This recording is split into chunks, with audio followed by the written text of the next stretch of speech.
your city. Gonna play our guitars and sing you a country song. We'll all be flying higher than a jetliner. And if you want a little bang in your yin yang, come along.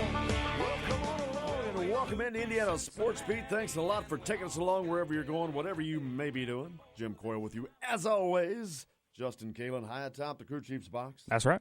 Hope you've had a great week, ready for the weekend. Lots to talk about, lots to get to. Big program. Todd Leary on, as always. Graham Couch from the Lansing State Journal. We'll talk a little bit of Michigan State as Graham joins us as he has before. Drew Davis from Pigs.com. We're talking IHSAA tournament basketball. Lots of games going on, lots of recruits on the courts this weekend. Sammy Jacobs from Hoosier Huddle.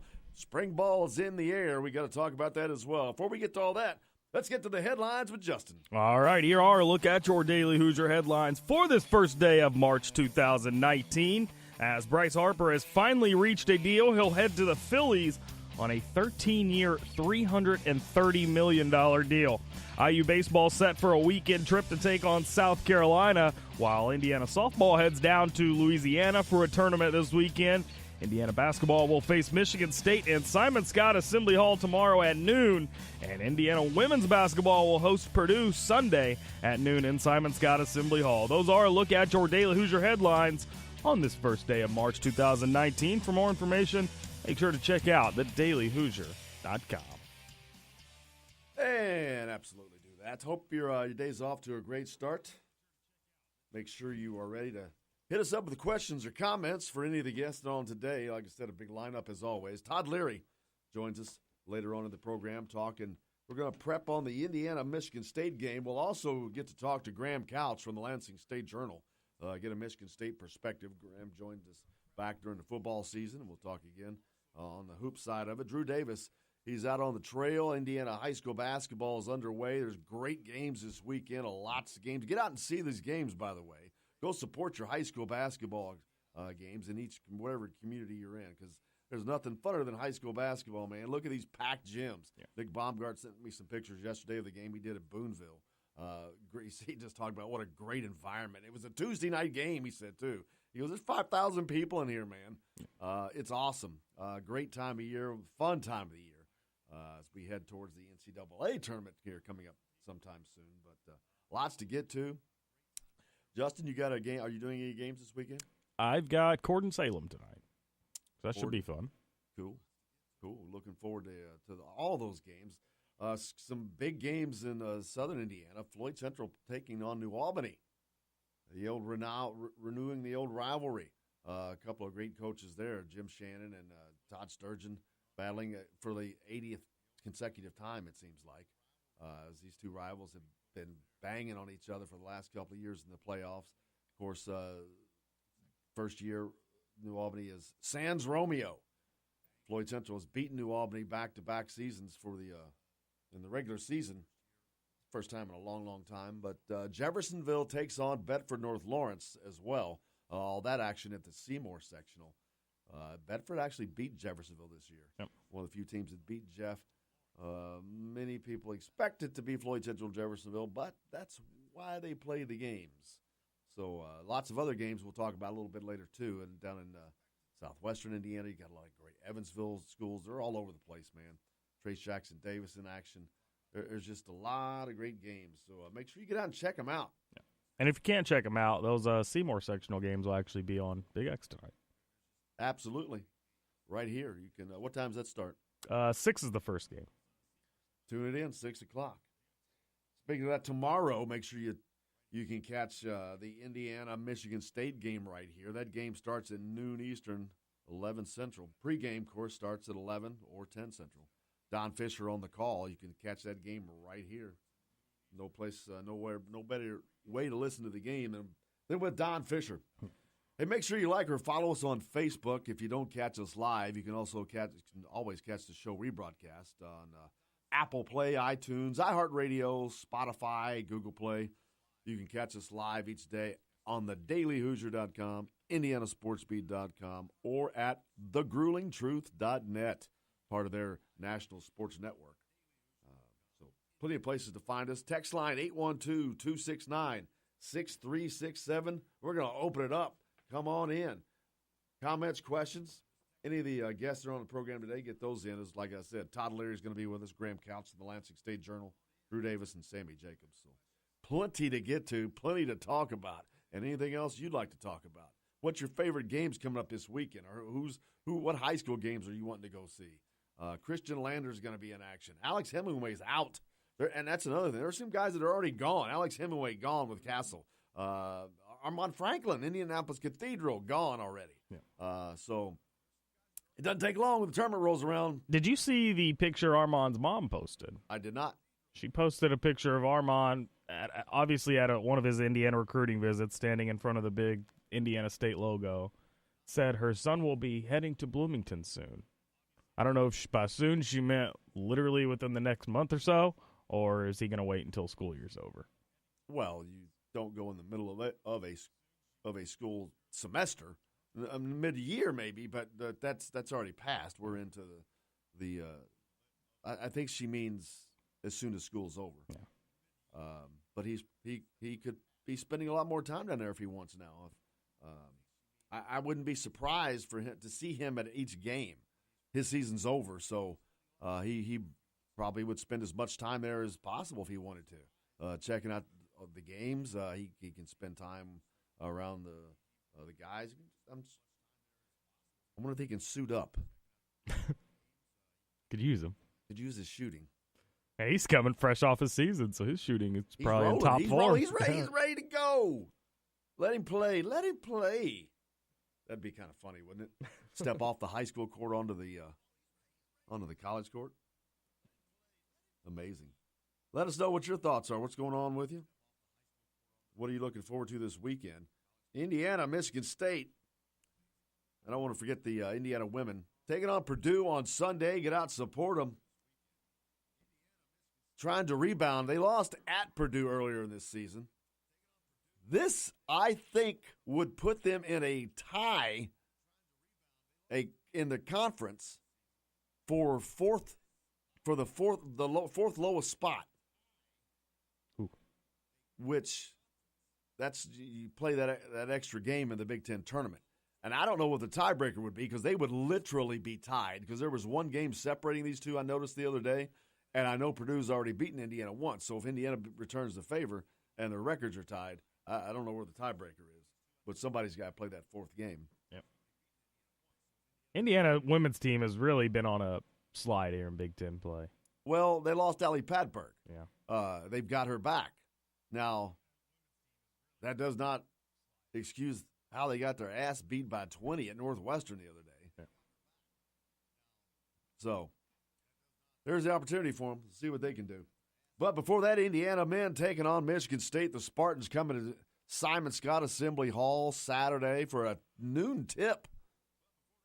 Hope they get to bed early tonight. Get some sleep. What would you rather have, a noon tip or a 9 o'clock tip? Noon. On a Saturday?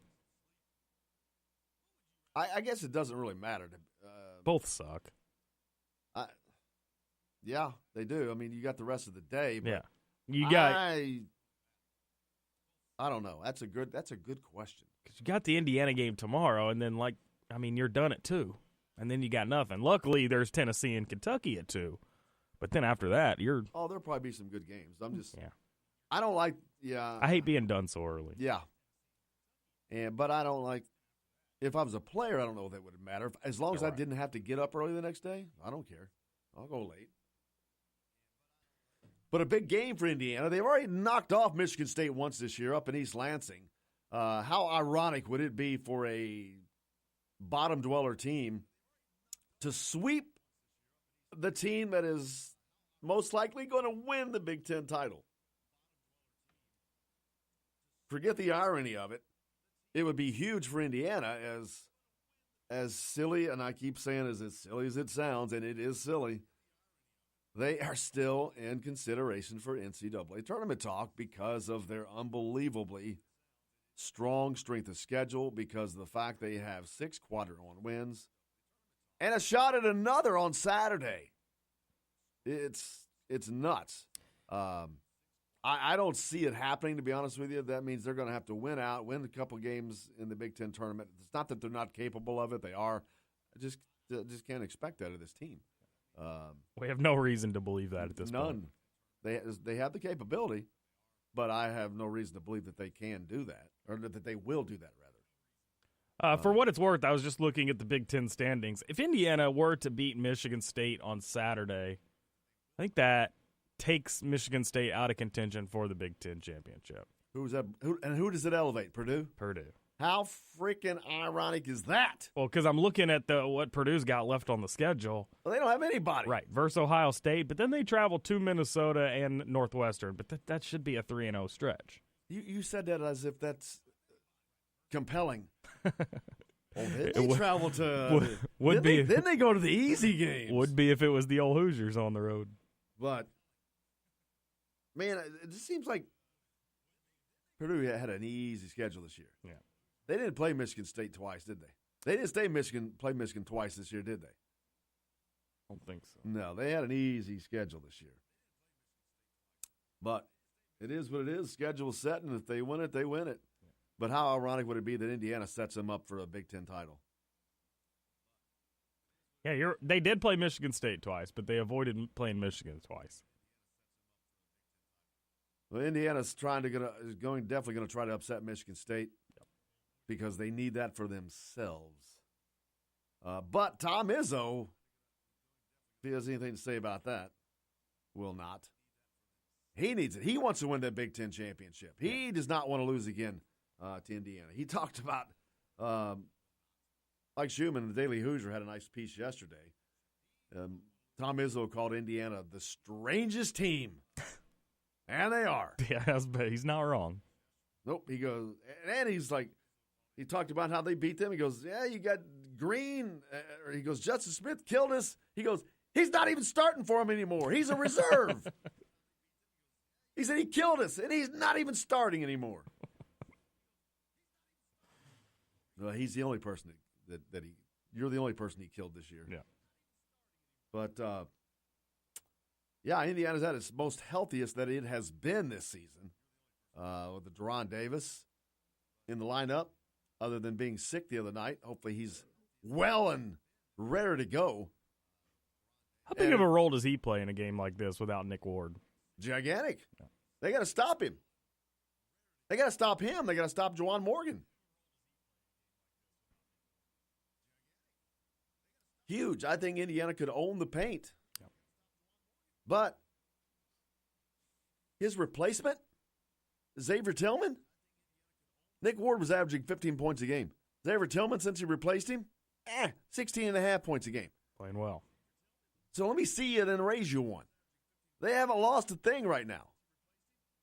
Is that an addition by subtraction situation? Well, not really, because it's a much, much smaller sample size. It's a lot easier to average 16 points over 2 games than it is over a season. So, but we'll see. We'll see what happens on Saturday, and hopefully Deron Davis and crew can pound the ball inside and just kill him. And then by that, hopefully that loosens things up and the shooting comes a little easier. Yeah. But that will definitely help open up the driving lanes for Romeo Langford and crew. And if you've got those guys pounding in and Romeo just killing you, it could be a nice recipe again. But they need to find the same resilience that they found up in East Lansing when they lost Juwan Morgan. It seemed to ignite them and played with a much, much bigger fire in their belly. Hopefully they can do that without losing him.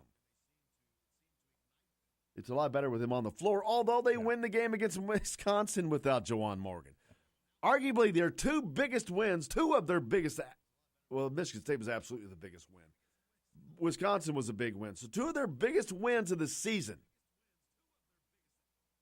come without Juwan Morgan. Now, he was not out for the entire game, of course, but he missed the entire double overtime period. Cincinnati theme. Do they play more fired up? It's crazy. Well, here's the thing. I've said this all year long. It's kind of like Indiana's had this identity crisis having Romeo and Juwan and trying to put them both in that 1-2 category. Whereas when you have Juwan go down, it's almost like the team turns to Romeo. Okay, now we know he's our alpha dog now. He's going to go out and get points. I don't know if that's the mindset they get in or what, but, I mean, it seems like every time Jawan goes down, Romeo takes over. We'll find out. Hey, we got a lot to get to today. It's another loaded Friday. Todd Leary's on the show. Graham Couch from the Lansing State Journal is going to join us. Drew Davis and Peegs.com. And coming up next from Hoosier Huddle, we're going to talk to Sammy Jacobs. Stay tuned. Indiana Sports Beat with Jim Coyle's back right after this. Friday, I'm free again. I got my motor running for a wild weekend. It's finally Friday, I'm out of control. Hello, everybody. Jim Coyle from Indiana Sports Beat. When I'm not covering the Hoosiers, you can find me at Bubba's 33 in Clarksville, located on the northeast corner of I-65 at Veterans Parkway. Bubba's 33 has hand-tossed pizzas, bold burgers, and ice-cold beer from a select list of local craft brewers. An incredible food selection, all made fresh daily. Whether you're meeting the team for that post-win meal in the family dining area or meeting friends for happy hour to watch the game on one of Bubba's 50 TVs. Bubba's 33 in Clarksville. Pizza, burgers, beer. We all want a winning smile for those championship photos, and that's exactly what you will get at Reynolds Family Dentistry in Sellersburg. Reynolds Family Dentistry has been serving the dental needs of Hoosier families for over 30 years. Let Doctors Roger and Jay Reynolds take care of your family. Just off of I-65 at 809 South Indiana Avenue in Sellersburg. Call 812-246-3368. That's Reynolds Family Dentistry, 812-246-3368. Many medicines used to treat colds and flu contain acetaminophen, a pain reliever and fever reducer found in hundreds of over-the-counter and prescription medicines. But taking too much or more than one medication containing acetaminophen per day can damage your liver. So always read the label and don't take acetaminophen if you drink 3 or more alcoholic drinks every day. To learn more, visit fda.gov/OTC pain info. A message from the U.S. Department of Health and Human Services Food and Drug Administration. This is Jim Coyle with the Indiana Sports Beat. And I'm Justin Kalen with Indiana Sports Beat. Justin, what's your favorite show? It's got to be Indiana Sports Beat, but I'm not ever sure where to find it. Well, you can always like and follow us on Facebook. Always follow the show rebroadcast on iTunes, Google Play, iHeartRadio, Spotify. TheDailyHoosier.com is a great place to sign up for each and every day. Or, of course, on Big X Sports Radio, 1450, 96.1 WXVW in Southern Indiana, and 97.7 The Ref in Evansville. If you want to get your day off to a good start, then stop at Billy Joe's Gas and Food Mart on Highway 150 in Floyd's Knobs. While you're filling your gas tank, you could fill your own tank with a hot breakfast or try one of Billy Joe's daily lunch special. Billy Joe's Gas and Food Mart opens at 5 a.m. and everything is made fresh daily. And if you bring your own mug, coffee is only 50 cents. And Billy Joe's also has free air. The best place to start your day is at Billy Joe's Gas and Food Mart on Highway 150 in Floyd's Knobs.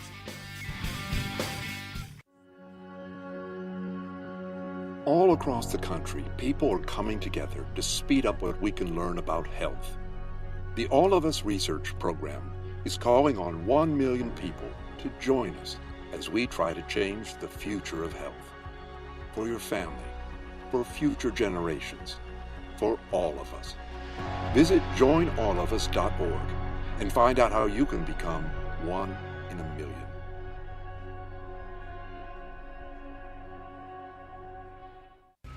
All right, crew, let's get her dug. Honey, want to give me a hand? I'm planting that tree, remember? No matter how large or small your digging project may be, no matter how urban or rural, you must always call 811 before any digging project. 811 is our national one-call number, alerting your local utility companies to come out and mark any lines they have near your dig site. You must call 811 at least 2 to 3 business days before any digging project, so you can avoid hitting our essential buried utilities. This includes natural gas and petroleum pipelines, electric, communication cables, and water and sewer lines. So before you do this or this, make sure you do this. For digging projects big or small, make the call to 811. Brought to you by Common Ground Alliance.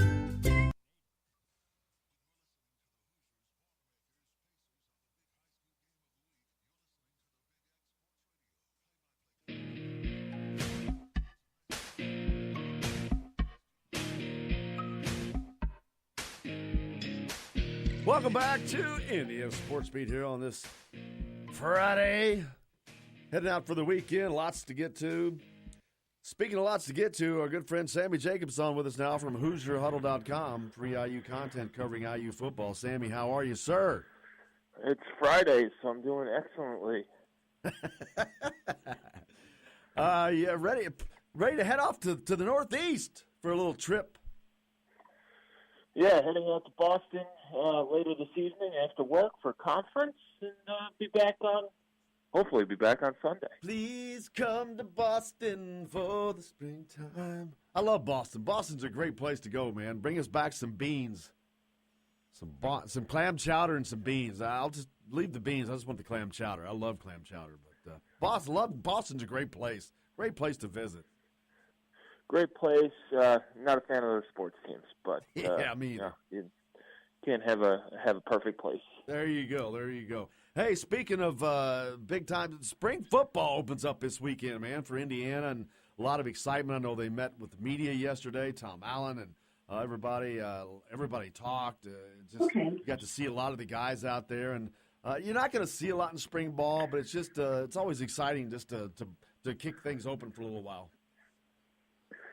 Yeah, personally, I'm only probably going to see 6 or 7 practices and then towards the spring game just because of my work schedule. But we'll have somebody down there at other times. But yeah, spring ball's it could be a little mundane, but it's exciting because football's back on the field, and you get to see guys that you normally don't get to see in fall camp, and they have a shot since most of the freshmen are not yet on campus. Yeah, and there's a lot of excitement in the air. You've got a new offensive coordinator in Kalen DeBoer. You've got Michael Penix seemingly doing great in his recovery. So just a lot of exciting things in the air. A lot of freshmen that will be here on this team. So just a lot of positive things moving forward for Coach Tom Allen and the football program. Yeah, you have a lot of buzz, and certainly some people in the fan base are ready for something, something new after this basketball season. But it's exciting to see a new offensive coordinator, some new quarterbacks, and things like that. See what they have. Yeah, and that's probably going to be the biggest thing. You don't ever see a lot in spring ball, but Indiana's implementing an entire new offense. They're bringing in Kalen DeBoer, a brand new offensive coordinator, so they're going to be spending their time implementing a new scheme, offensive scheme, and getting everyone used to the vernacular and the language and all of that. So it's an exciting time for them as well. I'm sure that all the the quarterbacks and the receivers and the running backs, those guys are excited. You got Cole Guest coming back, just all kinds of new and shiny toys for Indiana. Yeah, we'll see. There's a handful of guys who are going to be limited, according to Tom Allen yesterday, and Cole Guest is one of those. He's coming off a knee surgery, and spring practice. He's a veteran guy who's been around, who knows football pretty well, and probably doesn't need as many reps as some of the younger guys to get used to this offense. So, it's not a shock that he's going to be, a little bit limited in terms of contact and things like that. So you want to keep guys healthy at the same time as push them too hard to learn a new scheme. When Indiana's in a position where they are implementing a new offensive scheme, and normally what is the goal of spring ball for a head coach? What are they trying to get out of it? What are they wanting to see? What are they usually wanting to accomplish? I think they just want to get out of there healthy. If that's the number one goal. You don't want any major injuries where you lose a big piece for the rest of the season because of spring ball. Because if you go down with a major injury now, you're probably going to miss a part of the season, at least the early part. But other than that, you want to work on technique, all the little technical things that you really don't get to work on during the season because you're preparing game plans and implementing game plans and things like that. So you're trying to clean up all these, fundamentals, tackling, hand placement on catching, blocking schemes, blocking technique, getting off of blocks for defensive linemen. All those little things. Now you have 15 practices where you don't have to implement the game plan that you could work on and focus on more. And Tom Allen, as Justin pointed out to me yesterday, they're taking a different approach this year. They just said they're going to open everything up.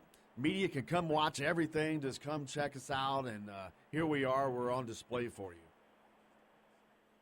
Yeah, I mean that's a lot of people have been, a lot of teams have been doing that. The Football Writers Association of America has kind of taken the lead on trying to get programs to open more, and so people could write about the sport and grow the sport, and tell the stories of some of these players who don't really get to see the light of day in terms of publicity. And so, and transparency in terms of, how you run practice, and with all the stuff that happened in Maryland last year, why not open it up? You're not, people are going to get you on tape anyway at the first game of the year. So, what are you going to hide? And if you in spring ball, you're not running your quadruple, reverse flea flicker, passes all that often. And, why not? I like it. I enjoy it. I think it's good for IU football to have that kind of access. They need all the publicity and all that stuff that they could get, because they need to build their fan base and build their brand, and having media there and telling the stories that they need to tell really can help that. I agree, and I think Tom Allen has been that way. He's been pretty proactive in that regard. He's always been very, very welcoming to the media. I think he's been kind to us. He's been on our show a few times, so he's really approached that in a way of freshness. He's a young coach and young in his career, and he's not getting swayed by being pushed around. It's fresh to see that and enjoy. He's been really a joy to work around, to be honest with you. Yeah, he's passionate about what he does. He's passionate about Indiana football, and anytime you work with somebody who's passionate about their craft, it makes it that much easier. And so, Tom Allen's been good to us. He's obviously been good to you guys, and he's just fun to talk football with, and he's a guy I could probably sit down and talk football with for hours on end. And getting back to the spring game this week, what are you expecting to see out of it? I know we're not going to see a lot, like you said. No one's going to show a lot. But what as someone who covers Indiana football as much as anybody, what are you expecting to see? What do you think that they're going to be doing? Well, in the spring game, hopefully, you have guys who are healthy and can run a full spring game, and hopefully the weather cooperates, and you could have the entire field this year. But basic vanilla spring game stuff. Run your base offense, your base defense. Have some fun with it as well, and just keep guys healthy. One of the cool things is the spring game, I think it's April 12th. This is a Friday, the day before the Little 500 up in Bloomington. That's going to be a fun weekend in Bloomington. Yeah, Little 5 is always a fun weekend, and there's really no great weekend for the spring game. Indiana weather is a crapshoot anyway. You think? It could be 70 degrees. It could be 30 degrees. It could be sunny. It could be snowing. There could be tornadoes. But the spring game, having it on Friday night of the of Little 5 weekend, I think right after the women's race is pretty. It's a pretty good idea, and you just cross your fingers and hope that weather cooperates. Absolutely. Sammy, I hope you have a great time in Boston. Enjoy the trip up to the Northeast. It's a great town, and we look forward to seeing you soon on the sidelines up in Bloomington. All right. Thanks, Jim. Enjoy your weekend as well. Thanks, buddy. Sammy Jacobs from HoosierHuddle.com. Make sure you check that out. Free coverage on IU football, complete and total coverage there. We appreciate Sammy joining us. Hey, we've got a lot to get to on the program today yet.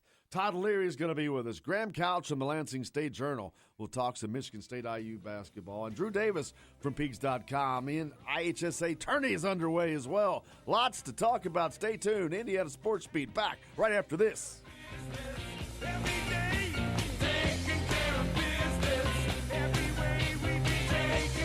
Hello, everybody. Jim Coyle from Indiana Sports Beat. When I'm not covering the Hoosiers, you can find me at Bubba's 33 in Clarksville, located on the northeast corner of I-65 at Veterans Parkway. Bubba's 33 has hand-tossed pizzas, bold burgers, and ice-cold beer from a select list of local craft brewers. An incredible food selection, all made fresh daily. Whether you're meeting the team for that post-win meal in the family dining area or meeting friends for happy hour to watch the game on one of Bubba's 50 TVs. Bubba's 33 in Clarksville. Pizza, burgers, beer. We all want a winning smile for those championship photos, and that's exactly what you will get at Reynolds Family Dentistry in Sellersburg. Reynolds Family Dentistry has been serving the dental needs of Hoosier families for over 30 years. Let Doctors Roger and Jay Reynolds take care of your family. Just off of I-65 at 809 South Indiana Avenue in Sellersburg. Call 812-246-3368. That's Reynolds Family Dentistry, 812-246-3368. Many medicines used to treat colds and flu contain acetaminophen, a pain reliever and fever reducer found in hundreds of over-the-counter and prescription medicines. But taking too much or more than one medication containing acetaminophen per day can damage your liver. So always read the label and don't take acetaminophen if you drink 3 or more alcoholic drinks every day. To learn more, visit fda.gov/OTC pain info. A message from the U.S. Department of Health and Human Services Food and Drug Administration. This is Jim Coyle with Indiana Sports Beat. And I'm Justin Kalen with Indiana Sports Beat. Justin, what's your favorite show? It's got to be Indiana Sports Beat, but I'm not ever sure where to find it. Well, you can always like and follow us on Facebook. Always follow the show rebroadcast on iTunes, Google Play, iHeartRadio, Spotify. TheDailyHoosier.com is a great place to sign up for it each and every day. Or, of course, on Big X Sports Radio, 1450, 96.1 WXVW in Southern Indiana, and 97.7 The Ref in Evansville. If you want to get your day off to a good start, then stop at Billy Joe's Gas and Food Mart on Highway 150 in Floyd's Knobs. While you're filling your gas tank, you could fill your own tank with a hot breakfast or try one of Billy Joe's daily lunch special. Billy Joe's Gas and Food Mart opens at 5 a.m. and everything is made fresh daily. And if you bring your own mug, coffee is only 50 cents. And Billy Joe's also has free air. The best place to start your day is at Billy Joe's Gas and Food Mart on Highway 150 in Floyd's Knobs.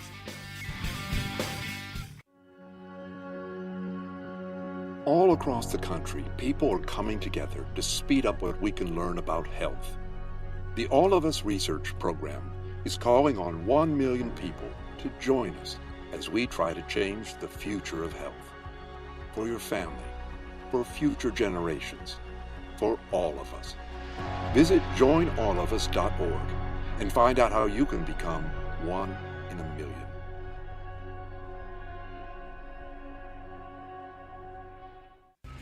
All right, crew, let's get her dug.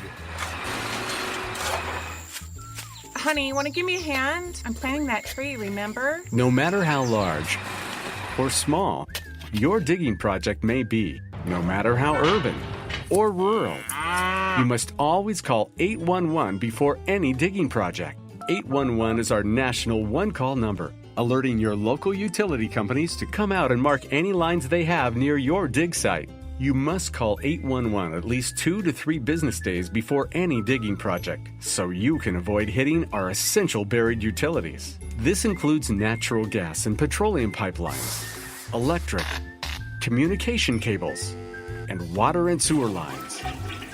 So before you do this or this, make sure you do this. For digging projects big or small, make the call to 811. Brought to you by Common Ground Alliance.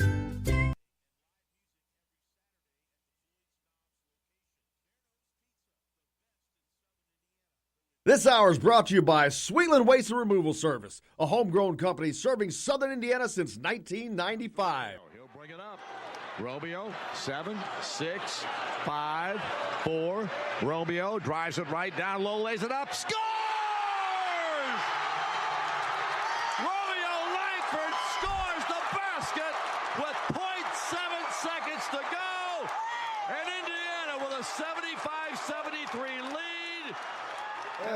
that was my call. I'm sorry, Don Fisher's call of the big win over Wisconsin the other day. Love to hear that. I don't hear that stuff, man. It's so good when I hear Don's call. Yeah.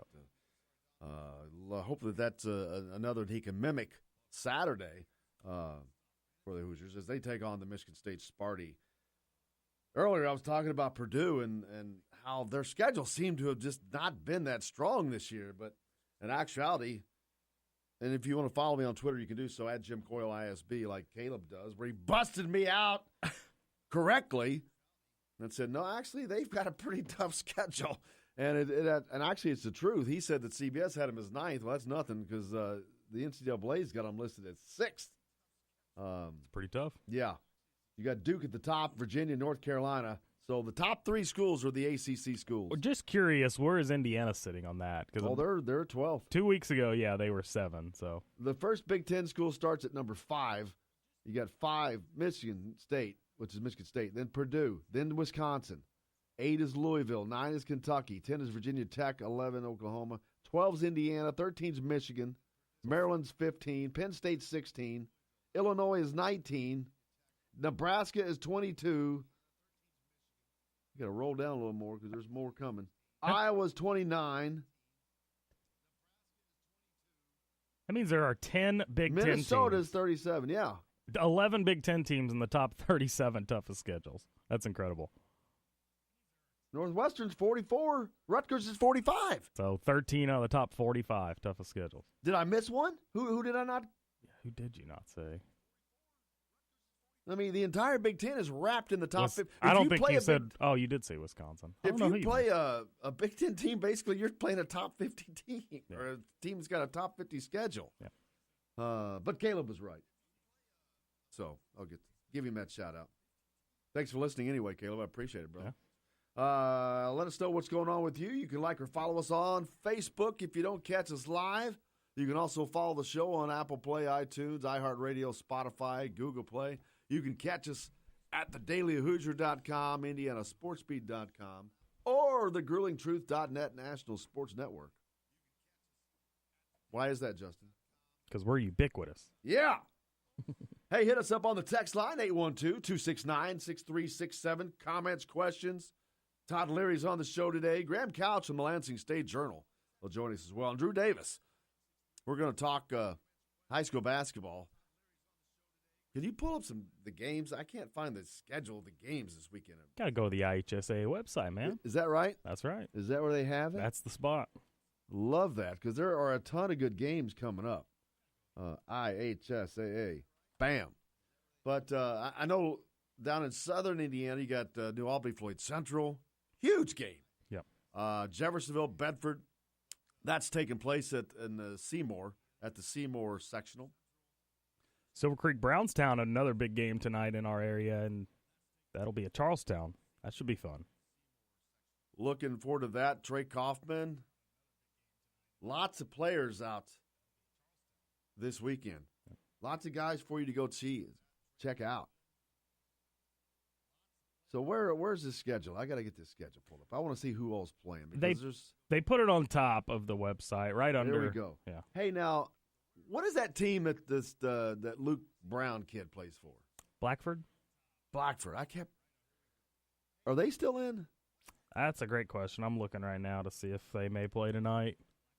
If they're in, they're gonna play tonight. So you got Evansville Rights and Evansville Central battling tonight. That's a 5:30, but I'm not sure if that's 5:30. What?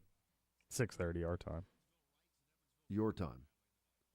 Eastern time. So there's games all over the place, man. Trace Jackson Davis in action tonight. They will take on Franklin Central. Should be a win there. Very curious on who's going to end up being the Final Four in the 4A, man. Very curious.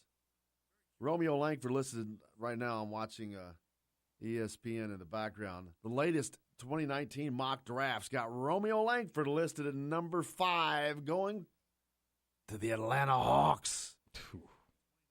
Number 1 right now, Zion Williamson. R.J. Barrett's second. Zion projected to go into New York.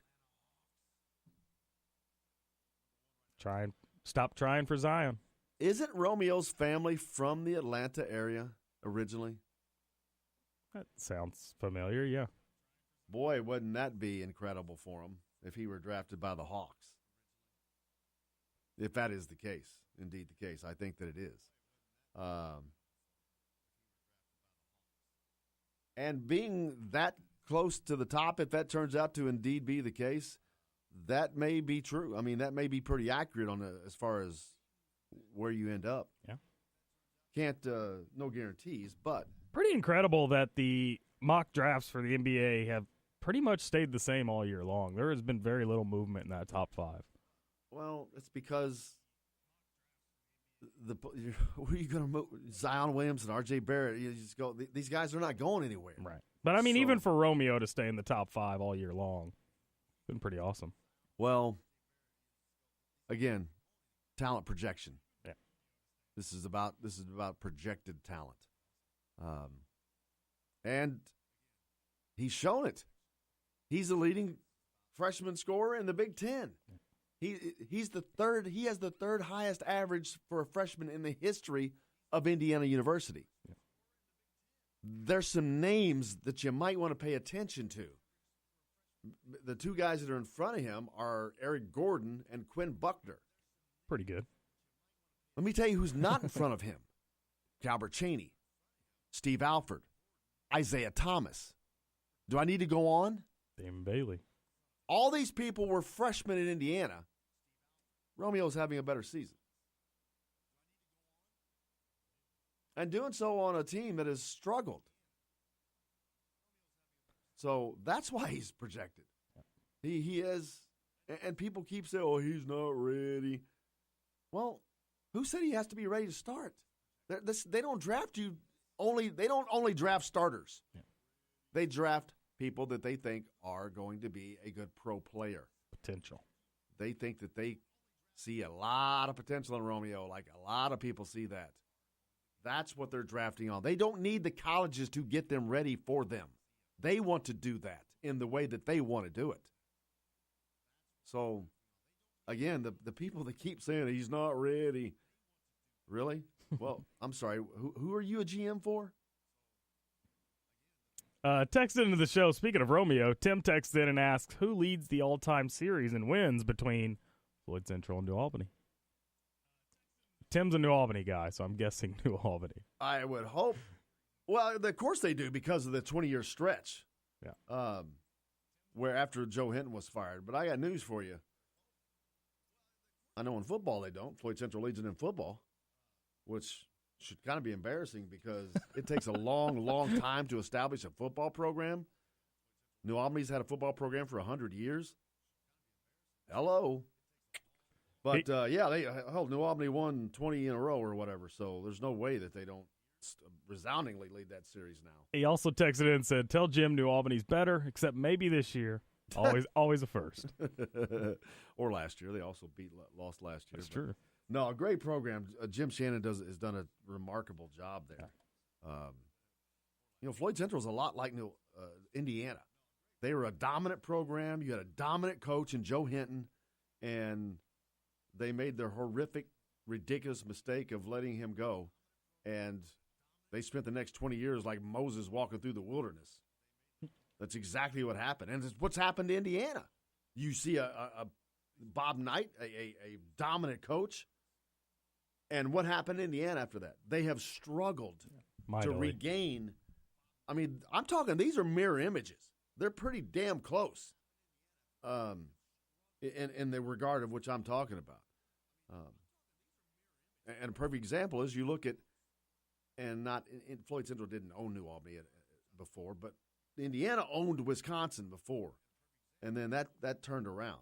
But no, great programs. Both of them are great programs. New Albany's great program. Lots of great basketball programs in Southern Indiana. Floyd Central, New Albany, Jeffersonville, Silver Creek is not to the level of those schools, but they're bigger. But they've got a great history. Lots of great history, man. Whatever. It's all fun too. Speaking of history, whatever happened to Schellenberger from Floyd Central? Larry Tim Schellenberg. asks. He has moved away, I believe. I don't believe he lives here anymore. I know he tragically lost a son in an accident, and I think he's moved someplace out of state, possibly. I'm not sure. Probably be a smart move. Why is that? Move Sucks. out of state? Wintertime? Oh, yeah. Sucks. Absolutely, but lots of great games coming up. The heck was I going to talk about? The IHSA. I wonder who's going to be the Final Four. Who's your Final Four in the IHSA Final Four? It's going to be fun. In the 4A. I'm looking forward to that. Speaking of Blackford and Luke Brown, Joker text in says Blackford plays undefeated Delta 23-0 tonight. Hey, there you go. There's who sent that in? Joker. Good call, man. That is something worth looking forward to. Yep. What's the record of Blackford? Great question. Hang on. I haven't followed them. Just curious. They're a 3A school, but they play like a 1A schedule. They are 17-5. Wow, they got beat 5 times with that schedule? Yep. Must have been the only 5 good teams they played. I'm predicting that they go down tonight then. Probably not a bad prediction. I think that a weak schedule just kills you every time. But that's why they play the games. Yep. Hit us up on the text line if you'd like, 812-269-6367. Yeah, he sent that text to me too. I didn't see it. 23-0, man. So that's up north, the northern part of the state. Man, Monday's going to be fun to see who won the sectionals. Who's going on a regional? Yep. Best time of the year in Indiana. That's when it really gets exciting. And the regionals are really fun because you have so many good games. To me, it may be the best round. It's kind of like the NCAA, the second round. There's just a lot of good games. There's just more of them because there's more games and there's more matchups. But looking forward to it, man. There's just so much basketball in the air right now. And spring football. Yeah. Holy cannoli. Speaking of spring football, Tom Allen met with the media yesterday to discuss some things. He touched on a lot of interesting topics. The one that really stood out to me, though, was him talking about their spring goals and what they have planned for this spring. See what he has to say. We have 3 goals for spring ball, and one of the goals is your schematic adjustments defensively, and then transitioning to Kane Womack being the play caller on defense, and just some things we've kind of tweaked with that. But then offensively, with installing a new system to be able to get that input the proper way is a big goal.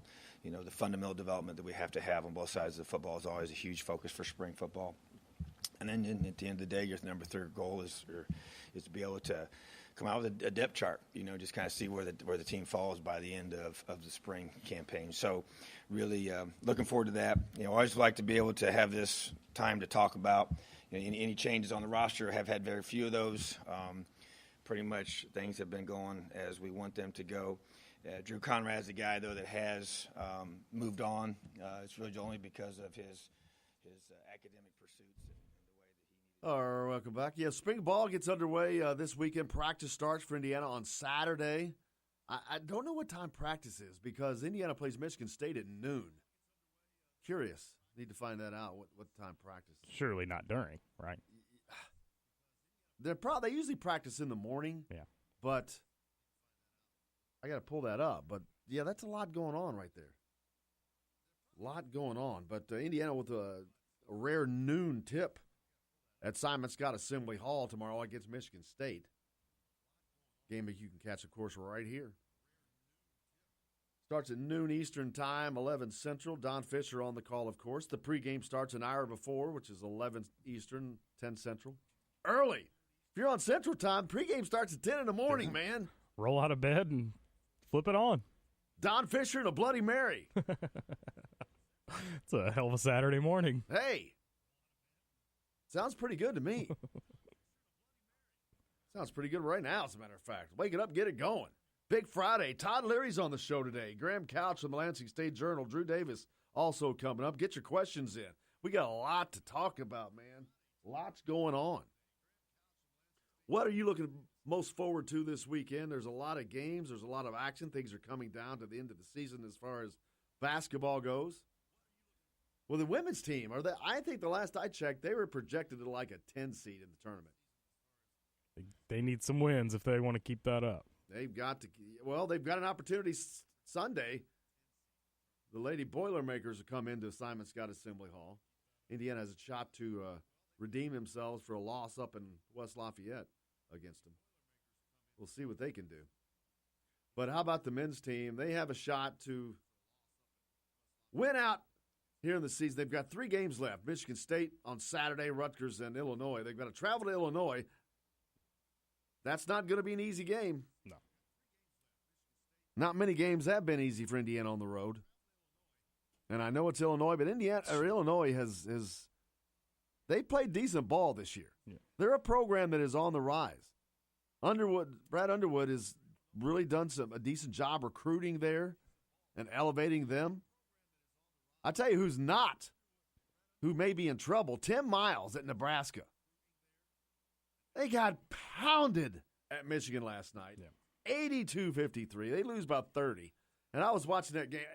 It was 41-17 at one point, and I saw him like, whoa, I sent out a tweet that, man, is Tim Miles in trouble? You talk about dropping like a rock. Indiana had their problems where they had a bad stretch and then bounced back. There's been no bounce back for Nebraska. No. They fell like a rock. And there's no coming back.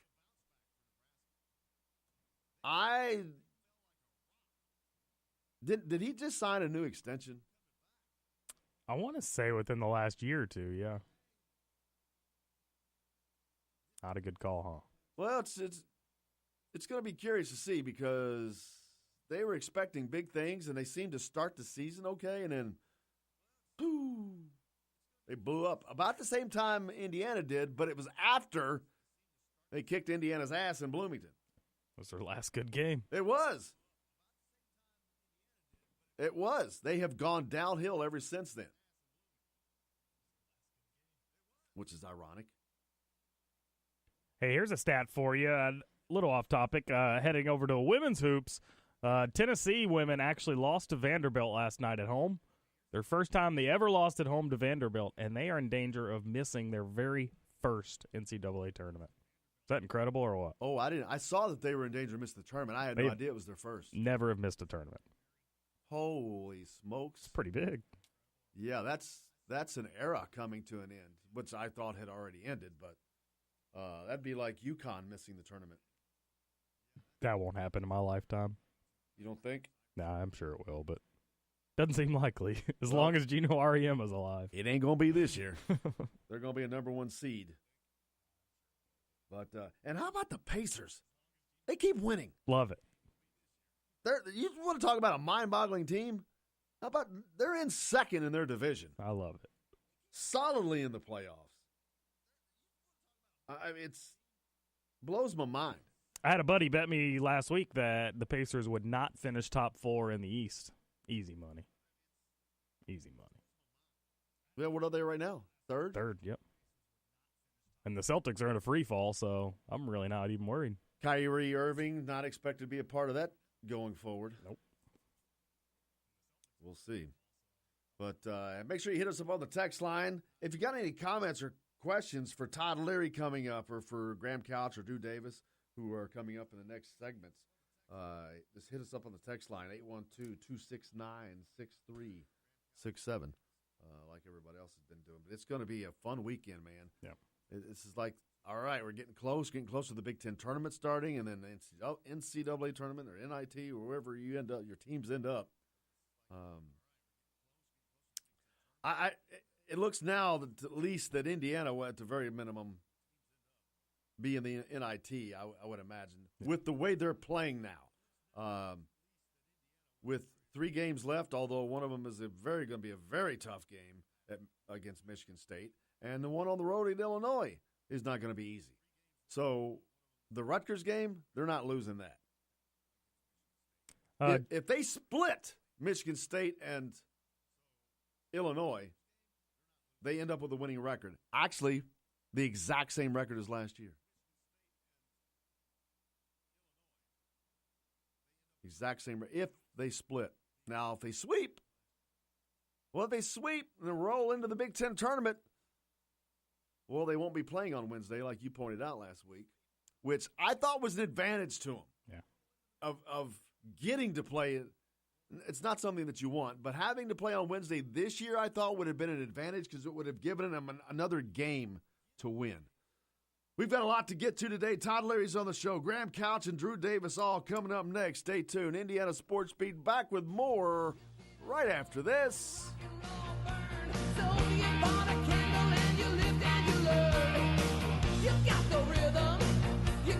Hello, everybody. Jim Coyle from Indiana Sports Beat. When I'm not covering the Hoosiers, you can find me at Bubba's 33 in Clarksville, located on the northeast corner of I-65 at Veterans Parkway. Bubba's 33 has hand-tossed pizzas, bold burgers, and ice-cold beer from a select list of local craft brewers. An incredible food selection, all made fresh daily. Whether you're meeting the team for that post-win meal in the family dining area or meeting friends for happy hour to watch the game on one of Bubba's 50 TVs. Bubba's 33 in Clarksville. Pizza, burgers, beer. We all want a winning smile for those championship photos, and that's exactly what you will get at Reynolds Family Dentistry in Sellersburg. Reynolds Family Dentistry has been serving the dental needs of Hoosier families for over 30 years. Let Doctors Roger and Jay Reynolds take care of your family. Just off of I-65 at 809 South Indiana Avenue in Sellersburg. Call 812-246-3368. That's Reynolds Family Dentistry, 812-246-3368.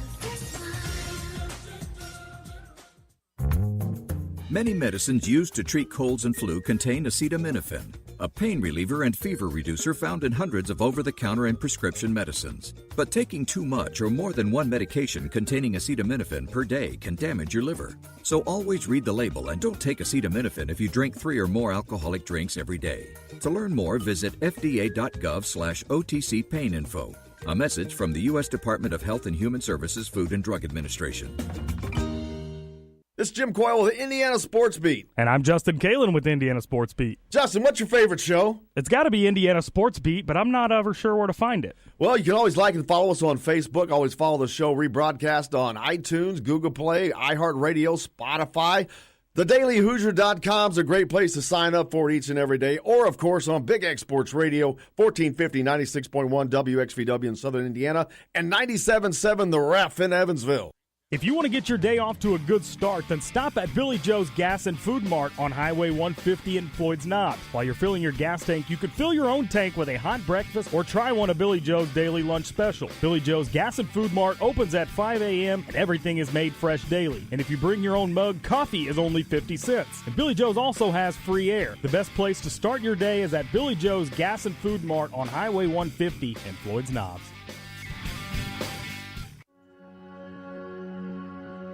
All across the country, people are coming together to speed up what we can learn about health. The All of Us Research Program is calling on 1 million people to join us as we try to change the future of health. For your family, for future generations, for all of us. Visit joinallofus.org and find out how you can become 1 in a million.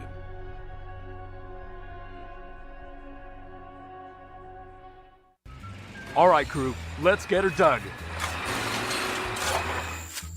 Honey, want to give me a hand? I'm planning that.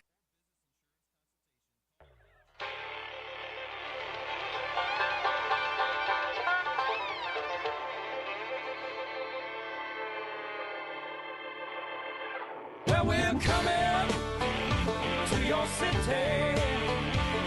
Gonna play our guitars and sing you a country song. We'll all be flying higher than a jetliner. And if you want a little bang in your yin-yang, come along.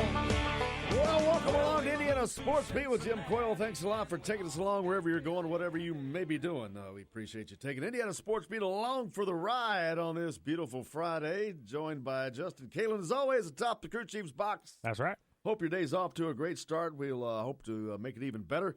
Big program, as always, on the show today. Todd Leary, former Hoosier Hooper, one of the all-time favorites, and definitely our favorite. Also, Graham Couch from the Lansing State Journal. We'll get a little perspective on the Michigan State side as the Hoosiers welcome in Sparty on Saturday at noon for a tip-off at Simon Scott Assembly Hall. And Drew Davis from Peaks.com We're talking IHSA basketball. Tournament is underway. Lots to get to. Before we get to that, let's get to the headlines with Justin. All right, here are your headlines for this first day of March 2019. As Bryce Harper has finally reached a deal, he'll head to the Phillies on a 13-year, $330 million deal. Whoop. IU baseball set for a weekend trip to take on South Carolina. Softball heads down to Louisiana for a tournament this weekend. Indiana basketball will face Michigan State in Simon Scott Assembly Hall tomorrow at noon. And Indiana women's basketball will host Purdue Sunday at noon. That game also in Simon Scott Assembly Hall. Those are a look at your Daily Hoosier headlines for this March 1st, 2019. For more information, make sure to check out thedailyhoosier.com. And make sure to like or follow us on Facebook. If you don't catch the show live, you can catch the rebroadcast on Apple Play, iTunes, iHeartRadio, Spotify, Google Play. Always at thedailyhoosier.com, indianasportsbeat.com, or thegruelingtruth.net National Sports Network. Hit us up on the text line. Any comments, questions for any of the guests coming up today? That number is 812-269-6367. It's like Kevin did. Kevin said IU women's team will beat Purdue on Sunday at noon on the Big Ten Network. IU softball plays the top 10 ranked LSU tonight to try to stay undefeated. And they play an 11-1 team this weekend also. Yeah, where are they now? 15-0? I think still 14. I don't think they played this Great week. start for them, Minigars. And the women's team, of course, taking on Purdue on Saturday. I guess that wraps up their regular season. The Big Ten tournament for them starts next week, next Wednesday. I'll be there to cover that for you. But lots going on. Hit us up on the text line. Any comments or questions? Todd Leary's on the show today. Our good friend, as always, each and every ends the week with a smile. Graham Couch has been on with us before. He's with the Lansing State Journal up in East Lansing. Get the perspective from that side. It's going to be a great, interesting. Saturday's going to be interesting. Indiana's got a shot to continue off the heels of that big win over Wisconsin. They've got to win if they want to keep playing this year. And they, although it is still a minute chance, they actually still have a chance, as crazy as it sounds, to make the NCAA tournament, only because they play in the toughest conference in the country. I mean, with the ACC is the toughest at the top. There's no question of that. But as a conference, top to bottom, it's not close. Yeah. Earlier I went through the strength of schedule. The entire Big Ten is in the top 50. How many are in the top 20? Most? Almost all? I think there were 8 in the top 19, yeah. Gee whiz. Yeah, so that's why. That in addition to the fact that they've got some daggone good wins and an opportunity to get another one tomorrow as Tom Izzo comes to town. Let's make it clear that you don't think they'll make the NCAA tournament, but the fact that it's a possibility is amazing. Yeah, I'm not predicting that they're going to do it. I don't see that happening, but they still have the opportunity. They still have the opportunity, and they're capable. They have the capabilities of doing it. Yeah. I don't see it happening, but they have the capabilities. They're not eliminated. They are not eliminated. That's the strange. It's just strange to say that. Yeah. But we'll see. They've got to at least split to make the NIT this year. They did not play in the NIT last year with the same record that they could end up with this year. But the big difference is they're number 12. They have the 12th toughest schedule in the country. They play in the toughest conference in the country. They didn't even get invited to the NIT last year, right? Nope. Different. Well, they didn't have these wins. They did not have these quad one wins. I don't know that they had a quad one win last year. Right. They have another opportunity to add. They're in a select group right now and have the opportunity to add to that tomorrow as Sparty comes to town. We'll see. We will certainly see. We'll talk about that with Todd Leary and Graham Couch before that. But before we get to those guys, we'll be talking to Drew Davis here in a couple of minutes. There's a lot of great high school games going on this weekend. Wherever you are, go out and catch a high school game, man. Go watch these guys. Go support your local teams. Nothing like Indiana high school basketball. But you got to feed the monster. Well, and there's one perk to high school basketball. Parking's free. Tickets only $5. Feed the monster, baby. Feed the monster. We'll talk to Drew and get see what his favorite games are going to be this weekend. There's some big ones. You got some big-time recruits that are still in play. There's some that have been knocked out. Alex Hemingway, Castle, they're gone. Indianapolis Cathedral and Armand Franklin, gone. Victims in the first round on a Tuesday night loss. But there's plenty more left, plenty of big games left, plenty of big schools left. It doesn't matter what level you're talking about, 1A, 2A, 3A, or 4A. Plenty of compelling things to get to. And no one knows it better than our good buddy Drew Davis from Peaks.com. Drew, how are you doing today, my friend? I'm doing good, man. How are you? Good. It's an exciting time of the year for the high schoolers and the preps. The tournament's here, man, and it's alive and well. I was just talking about a lot of good players and recruits out there still playing, although Alex Hemingway is gone and Armand Franklin has been eliminated. And before I get on to that, I talked with Armand Franklin being eliminated. Do you expect to see him spending a lot of time around the Bloomington campus? I'm not sure. I'm not for sure, but I could definitely see him making some trips down, just kind of hanging out with the guys. I know in the fall he did do that. He's close to a number of guys on the current roster, whether it be Romeo Langford or Rob Fedesy or others. But I expect to see Armand, trying to get out there and soak up as much as he can because, that's something he showed an interest in doing. And a lot of good games this weekend. What's some of the games you're looking forward to that you think are some of the bigger marquee items and some of the marquee players? Well, this area, you have a couple good games. Tonight, obviously, Silver Creek, Brownstown Central, a rematch from a regular season game. Brownstown Central kind of, stunned some people and walked away with a win. So, you have a Silver Creek team, and that's a Silver Creek community where they feel this is probably one of their better chances to win the state title in probably, quite some time. And, they're going to be going up against Brownstown, and we'll see what happens there with that game. I think it'll be very interesting. And then the Evansville North Sectional down there will have Evansville Rights versus Evansville Central. A lot of people were expecting it to be Evansville Rights versus Castle.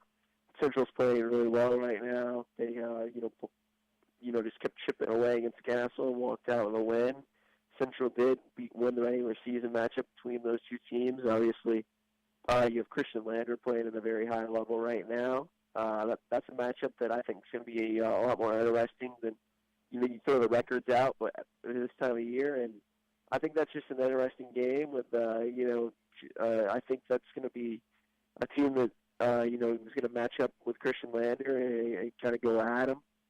And I think that'll be interesting to see how he responds and to see that, matchup between the Central guards and him as well.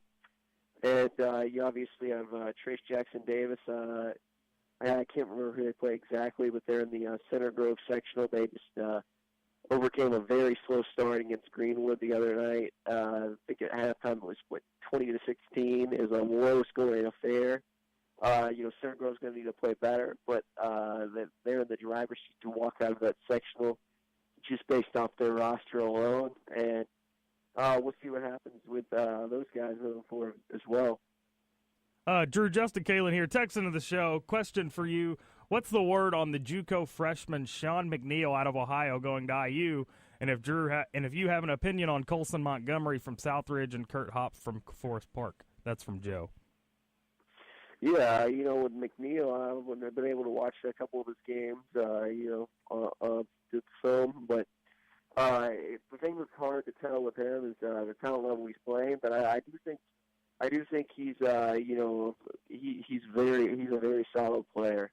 He can put the ball in the bucket. There's no doubt about that. Whether it's off the bounce or we're just coming off the screen or something, he's more than capable of putting the ball in the bucket. When he drives, it's primarily to create for himself. He's not going to create much for others. He's a scorer. That's what he does. He's probably 6'4". He's a competitor with an edge to himself. And I think he's a guy that I want to see more of because I've liked what I've seen so far in the brief sample size I've seen. I like guys that kind of have, an edge to themselves, and he definitely has it. And, like I said, he can put the ball in the bucket. And then, obviously, Colson Montgomery and Kurt Hoff. I just saw Colson Montgomery the other night, in his first sectional game. He's, 6'4", 6'5", a lefty. Kind of just, I want to say the word I want to use is glides, because he does everything so smoothly and naturally. And, his shots really progressed a little bit as, he's gotten more and more reps on the basketball court. When you play, football and baseball, you're obviously not going to be as polished and ready to go on some things like that, or with things like that at the beginning of the year. And as the season's progressed, he's really dialed in with his shot. He's just a guy that at 6'4", a lefty, he's able to get into the lane and create for others as well. Good defender. He's a player that I think is a very fun player to watch as well. And then you have Kurt Hoff, 6'8". He doesn't play on the best team, so he has a lot of the load. He has to shoulder. They post him up a lot. He doesn't really get to play outside as much. But Kurt's a guy that has some tools to face guys up, and he can certainly be a Division I player in time. Time will tell on that, but I think Kurt's a guy that as his jumper comes in and he develops that, he's going to be a guy to keep an eye on in Southern Indiana. Lots of talent, lots of great games all over the state tonight. Hopefully some great matchups. I got a question. They're up Delphi and Blackford playing Luke Brown, the high-scoring kid from Blackford. They're playing a 23-0 Delphi team tonight. Delta team tonight. What if they lose that game? Does his season lose any credibility because of the weak schedule they've played, or is that just are people able to keep that separate? I definitely think you have to question a little bit. If this is an opportunity for Blackford to kind of show, I would say put their money where their mouth is and come out and maybe prove everyone wrong, I guess you could say. Delta's a very good basketball team, one of the better teams in 3A, and if they're able to play with them, not even to win, but just to play with them, I think that would, silence some critics. But I definitely think it would add kind of an asterisk by things because, that'd be the first good team they played in a while, and if they do have a bad showing, that certainly would not look the best. I was kind of what I was thinking because there's been so much talk about, he's a high scorer, but, man, they're a 3A team, but they play basically a 1A schedule, and it's definitely going to be a big difference when you play a team. Obviously, Delta undefeated in playing in 3A. That means they played some people, man. They didn't. You don't get to be 23-0 at 3A level and not have to jump over some hurdles and dodge some landmines. Yeah, 3A class has been good over the years, and Delta is a team that they've kind of came back and had a good season here. The regional round is one of the absolute best. To me, it's my favorite round because there's so many good games in those regional championships a lot of times. Yeah, I agree with you on that. I do really enjoy regional Saturday. You get two games, obviously, as well. But I always like to see how a team kind of responds from going to the morning section to the night section. And you got to win two games in the same day. That's never easy. To test your physical ability, how well you take care of your body. That comes into play. And like you said, you get some really good games in those regionals, really competitive games. And depending on how the draws go, you may even get a regional championship game and a regional semifinal, or maybe you just have a loaded regional with 3-4 teams that all have a chance to win it. But I think there could be some very interesting regionals. The Seymour regional could be Floyd Central, Center Grove, Boynton South. A team out of the Evansville sectional. That could shape up nicely if things hold serve and the teams that teams win that we expect to win. And then, you have the Southridge Regional. I do think that regional to be very interesting. You could potentially have Evansville Bosse or Evansville Memorial along with Silver Creek or Brownstown Central. And, Greensburg, who's obviously has one of the better records in the state. Only loss of the season was to Cathedral. Then you would have also in that section potentially either, a team like Washington or the host school Southridge. So you could end up with a very good regional, on at Southridge as well. Looking forward to each and every bit of it, man. I can't wait. I'll see you tomorrow in Bloomington, brother. Have a great night. Enjoy some high school basketball. And thanks, Drew, for joining us. Oh, no problem, man. I look forward to seeing you tomorrow. Drew Davis from Peaks.com. Make sure you check him out on Twitter at 1999Davis. But Drew joins us constantly each week. Brought to you by Reynolds Family Dentistry. 1997, Davis, by the way. What did I say? 99. Well, you can party like it's 1999. Reynolds Family Dentistry has been serving the Hoosier families for over 30 years. Let Doctors Jay and Roger Reynolds take care of your family. They take care of me, and they take care of Justin. We'll take care of you. Stay tuned. Coming up next, Graham Couch from East Lansing Journal here on Indiana Sports Beat. Back after this.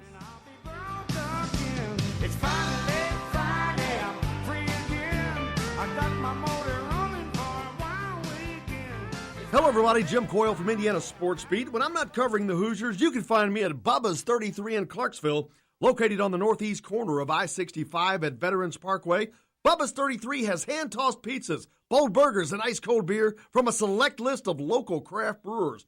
An incredible food selection, all made fresh daily. Whether you're meeting the team for that post-win meal in the family dining area or meeting friends for happy hour to watch the game on one of Bubba's 50 TVs. Bubba's 33 in Clarksville. Pizza, burgers, beer. We all want a winning smile for those championship photos, and that's exactly what you will get at Reynolds Family Dentistry in Sellersburg. Reynolds Family Dentistry has been serving the dental needs of Hoosier families for over 30 years. Let Doctors Roger and Jay Reynolds take care of your family. Just off of I-65 at 809 South Indiana Avenue in Sellersburg. Call 812-246-3368. That's Reynolds Family Dentistry, 812-246-3368.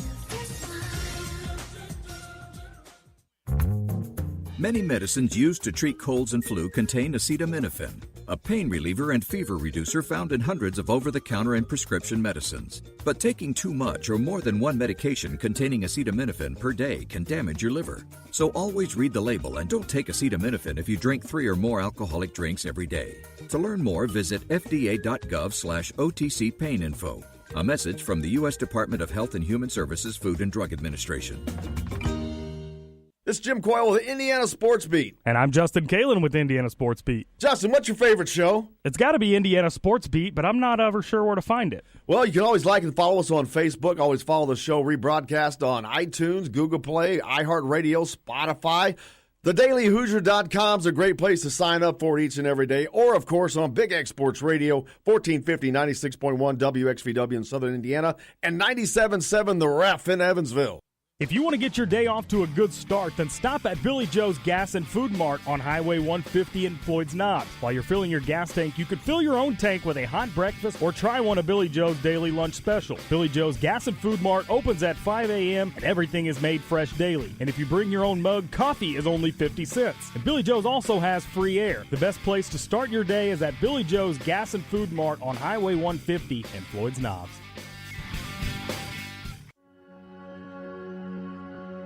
All across the country, people are coming together to speed up what we can learn about. I would say that, we can't give up 10 threes, and we got to do a better job on that. But I think, like you said, it's the rebounding that's a big key, because that'll show the energy we have, and we hope to work out a few things in practice and film and meetings that'll compensate for that. Welcome back to Indiana Sports Beat. Jim Coyle with you as always, joined by our friend from the Lansing State Journal, Graham Couch. Graham, how are you, brother? I'm doing well. How about yourself? Great. Graham, man, I talked to Graham last night, and he almost embarrassed me because I said, I know we have to record a little early, but he's like, oh, I'll be playing basketball. Man, he's up killing it early in the morning. You just got all kinds of energy. Yeah, well, got to get it in. Otherwise, this job can make you fat real quick. So. I think Tom Izzo may need you right now. They're kind of hurting. They're facing some injuries. They may need to sign you up. Yeah, no, they have had a rough year, and I am just delusional enough to think I could shoot my way into the game. But well, they could certainly use you at the free throw line, judging by the last Indiana game where, inexplicably, that helped Indiana win that game up in East Lansing. But, boy, they went so cold at the free throw line. So shocking to see a team that's so good as Michigan State is and an Izzo team. But it's just one of those flukes. But, man, they couldn't hit water from a boat that day from the free throw line. No, and that was sort of. They've been really good. If you look at where they are in the Big Ten, they're up near the top. It's just not been their issue. And that day, for whatever reason, it was 8 for 22, and then you look at the fact that 3 of them were front ends of one-on-ones, and it was essentially 8 for 25, which is pretty remarkable for that team. Yeah, and it took a perfect storm because Indiana had obviously been struggling horribly, and it was a shock to all of us. That game was. And now, though, it's not going to be so shocking. I think this should be a compelling game because there have been – Nick Ward obviously has gone down now. They already lost Joshua Langford. Now they lose Nick Ward, a big presence for them.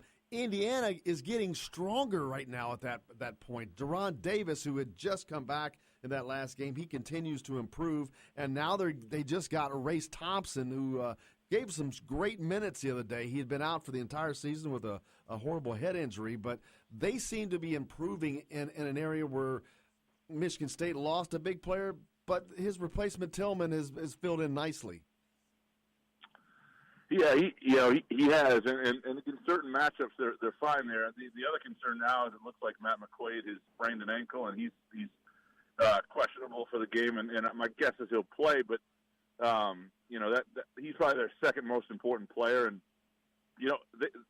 they can, without Ward, where they're really hurt is they just can't, they don't have anybody they can throw to on the block and give buckets. And you guys certainly know about that with a guy like Juwan Morgan. But there are other things where they're better, and, they're more versatile defensively. And so there's some things they can do that don't hurt them. But certainly their depth right now is really, really tested. And they've got a couple guys who are just kind of laboring through it. Yeah, Tom Izzo called them a very strange team, and they have been a strange team, Indiana. They have been. The game that they won up in East Lansing, he referenced the hitting 10 out of 20 from behind the arc, which is not something they do very well, and not something they've done well at all this year.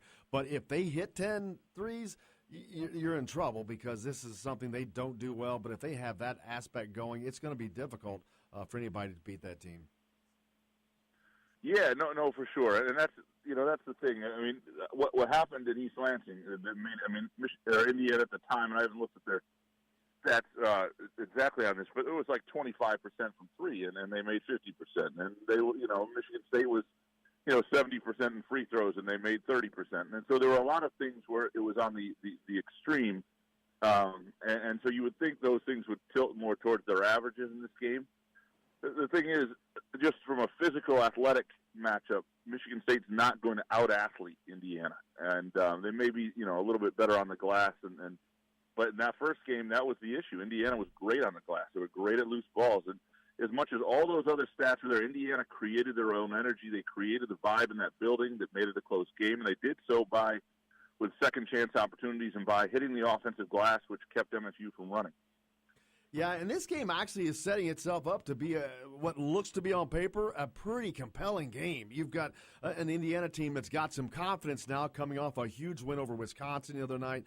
They're playing better. They're healthy as they have been this season. You've got a Michigan State team that's just damn good, and they've taken some hits from injury-wise, but you've got Tom Izzo in their corner. They are good. They're fundamentally sound, and they need this game because they're trying to win a Big Ten championship. No question. They've got another brutal game ahead against Michigan a week from tomorrow, and if they're in Purdue is through a lot of different reasons, and Purdue's just a pretty good team too, but has a chance to win this thing outright if Michigan State were to stumble at some point. Yeah, and this is the sort of game that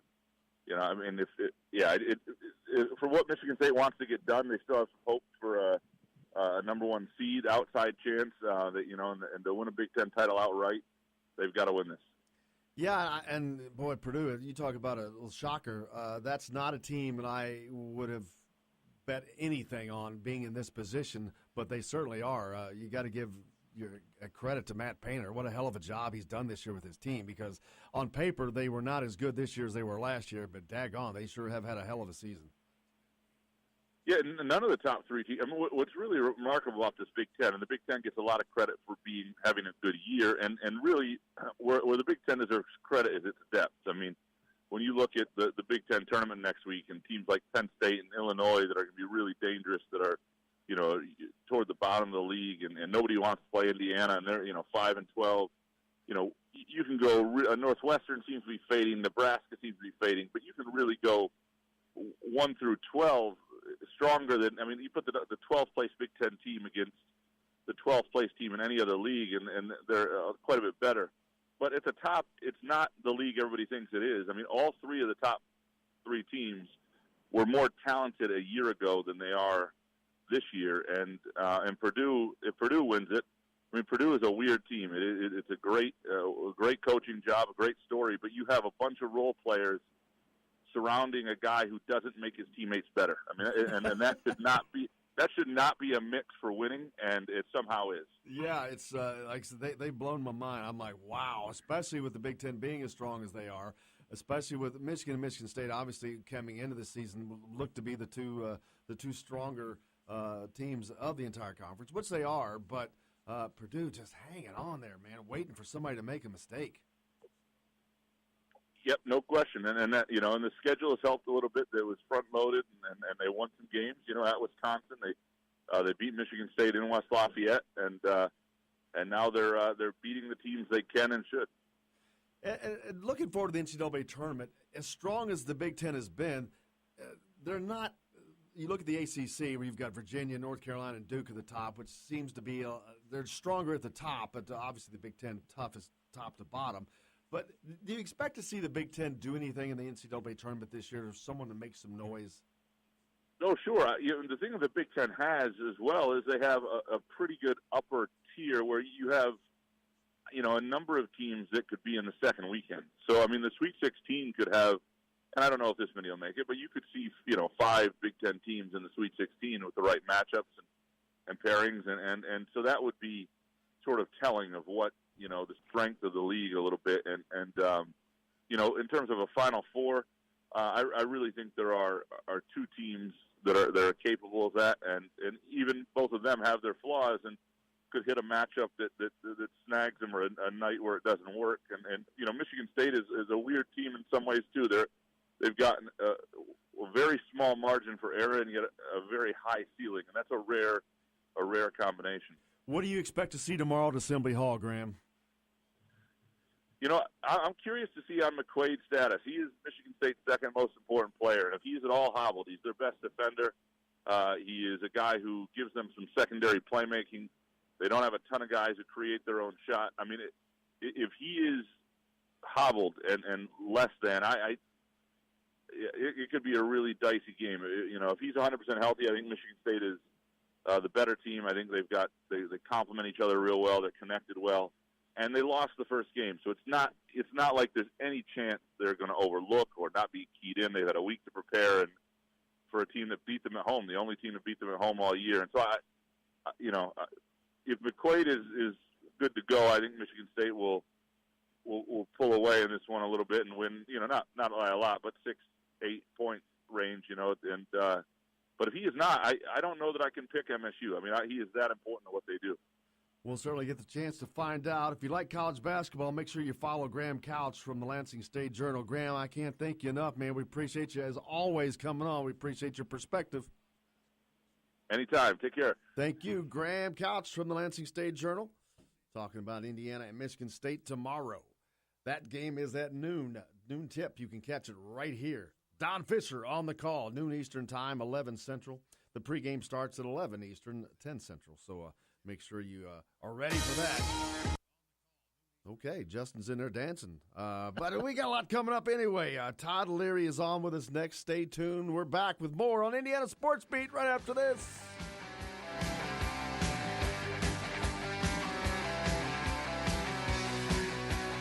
Hello, everybody. Jim Coyle from Indiana Sports Beat. When I'm not covering the Hoosiers, you can find me at Bubba's 33 in Clarksville, located on the northeast corner of I-65 at Veterans Parkway. Bubba's 33 has hand-tossed pizzas, bold burgers, and ice-cold beer from a select list of local craft brewers. An incredible food selection, all made fresh daily. Whether you're meeting the team for that post-win meal in the family dining area or meeting friends for happy hour to watch the game on one of Bubba's 50 TVs. Bubba's 33 in Clarksville. Pizza, burgers, beer. We all want a winning smile for those championship photos, and that's exactly what you will get at Reynolds Family Dentistry in Sellersburg. Reynolds Family Dentistry has been serving the dental needs of Hoosier families for over 30 years. Let Doctors Roger and Jay Reynolds take care of your family. Just off of I-65 at 809 South Indiana Avenue in Sellersburg. Call 812-246-3368. That's Reynolds Family Dentistry, 812-246-3368. Many medicines used to treat colds and flu contain acetaminophen, a pain reliever and fever reducer found in hundreds of over-the-counter and prescription medicines. But taking too much or more than one medication containing acetaminophen per day can damage your liver. So always read the label and don't take acetaminophen if you drink 3 or more alcoholic drinks every day. To learn more, visit fda.gov/OTC pain info. A message from the U.S. Department of Health and Human Services Food and Drug Administration. This is Jim Coyle with Indiana Sports Beat. And I'm Justin Kalen with Indiana Sports Beat. Justin, what's your favorite show? It's got to be Indiana Sports Beat, but I'm not ever sure where to find it. Well, you can always like and follow us on Facebook. Always follow the show rebroadcast on iTunes, Google Play, iHeartRadio, Spotify. TheDailyHoosier.com is a great place to sign up for it each and every day. Or, of course, on Big X Sports Radio, 1450, 96.1 WXVW in Southern Indiana, and 97.7 The Ref in Evansville. If you want to get your day off to a good start, then stop at Billy Joe's Gas and Food Mart on Highway 150 in Floyd's Knobs. While you're filling your gas tank, you could fill your own tank with a hot breakfast or try one of Billy Joe's daily lunch special. Billy Joe's Gas and Food Mart opens at 5 a.m. and everything is made fresh daily. And if you bring your own mug, coffee is only 50 cents. And Billy Joe's also has free air. The best place to start your day is at Billy Joe's Gas and Food Mart on Highway 150 in Floyd's Knobs.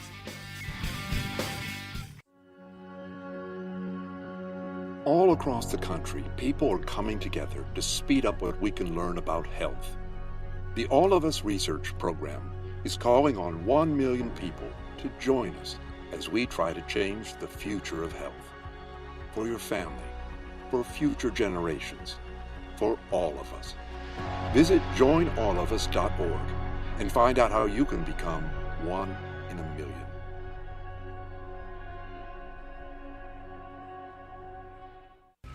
All right, crew, let's get her dug. Honey, want to give me a hand? I'm planting that tree, remember? No matter how large or small your digging project may be, no matter how urban or rural, you must always call 811 before any digging project. 811 is our national one-call number, alerting your local utility companies to come out and mark any lines they have near your dig site. You must call 811 at least 2 to 3 business days before any digging project, so you can avoid hitting our essential buried utilities. This includes natural gas and petroleum pipelines, electric, communication cables, and water and sewer lines. So before you do this or this, make sure you do this. For digging projects big or small, make the call to 811. Brought to you by Common Ground Alliance. Today's guest is brought to you by Bubba's 33 in Clarksville with hand-tossed pizzas, bold burgers, and ice-cold beer. Pizza, burgers, beer. Bubba's 33 in Clarksville. Here comes to Romeo. He'll bring it up. Romeo, 7, 6, 5, 4. Romeo drives it right down low, lays it up. Scores! Hey, welcome back to Indiana Sports Beat here on this Friday. Getting ready for tomorrow's big game between Indiana and Michigan State at noon. Joined now by the incomparable Todd Leary. Todd, how are you, sir?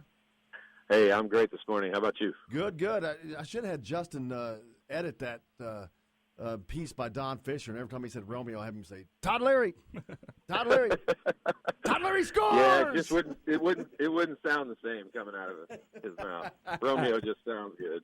It flows, man. It flows. But speaking of flowing, Romeo and Indiana was flowing against Wisconsin. They put in a great effort and were rewarded with a big overtime win and kind of impressive because they did it without the services of Juwan Morgan, without Justin Smith, and Al Durham foul out too.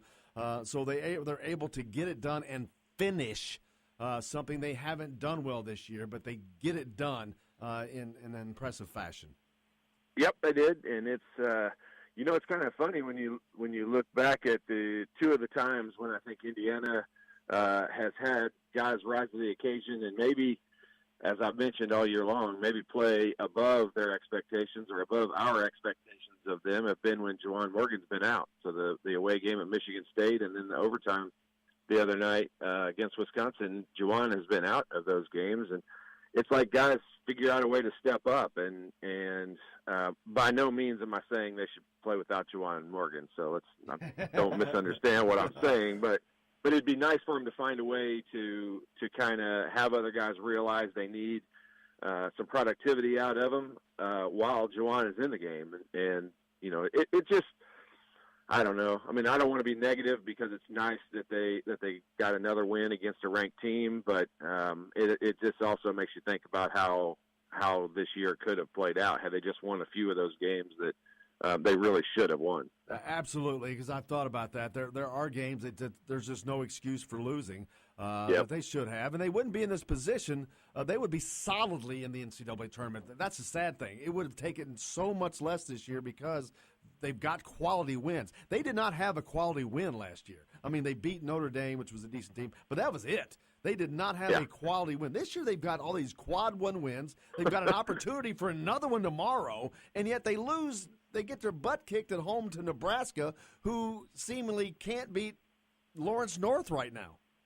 Yeah, it's amazing over the years if you look back at teams that have had a huge victory against Indiana, whether it's coming into Assembly Hall or whether they were the underdog at home against Indiana and they ended up winning.